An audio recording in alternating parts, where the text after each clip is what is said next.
नमस्कार दर्शक बंधु मु आपको स्वागत करुच्ची आमर यूट्यूब चैनल फ्रेश ओडिशा को। आज भिडियो टॉपिक रही स्कूल छात्र छात्री मानक राज्य सरकार तरफ स्कूल छात्र छात्री मानक गोटे खबर आसी तो सही खबर उपर भिडियो जानिबा। तो चलतु आज भिडियो को आरंभ करवा एवं राज्य सरकार तरफ स्कूल छात्र छात्री मानक कौन न्यूज टी रही से विषय डिटेल्स जानिबा। न्यूज टी जानिबा हेले आपण भिडियो को शेष पर्यंत देखा हेब। आपण मैंने समस्त जानते वर्तमान समय आम राज्य ओडिशा रे प्रबल खरा होची। सोमवार राज्यर 28 स्थान में तापमात्रा 40 डिग्री थिला एवं ओडिशार विभिन्न सहर में 40 डिग्री उपर अधिकांश समय तापमात्रा रही एवं पाणीपाग विभाग कहुई आगक खरा होबार संभावना रही। यह दृष्टि रखी राज्य सरकार 3 दिन स्कूल गुड़ी बंद रखिंट। आसंता कालिठू राज्य समस्त स्कूल बंद रहिबो। प्रबल ग्रीष्म प्रवाह को दृष्टि रखी सरकार 3 दिन जाए समस्त स्कूल को बंद रखिंट।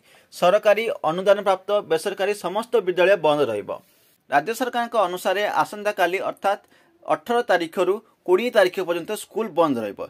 3 दिन जाए समस्त स्कूल बंद रहिबो। एप्रिल 18 रु एप्रिल 20 जाए स्कूल बंद रहिबो। आगु निष्पत्ति पुनर्बार नियाजिबो खरा को दृष्टि रखी। यह थिला आज किसी खबर। मु आशा करछि खबरटी उपर आपण माने जानि पारथिबे। तो चलंतु आज वीडियोटी को एट रखिबा पुणी बेसिबा आउ गोटे टॉपिक रे। जदि आज वीडियोटी भल लागि थाए वीडियोटी को लाइक करंतु, शेयर करंतु एवं एई प्रकार वीडियो देखिया पई आम चैनल सब्सक्राइब करी बेल आइकन को प्रेस करी रखंतु। ताहले आगामी वीडियो नोटिफिकेशन टी आपनक पाखको सुनिश्चित मिलि पारिबो।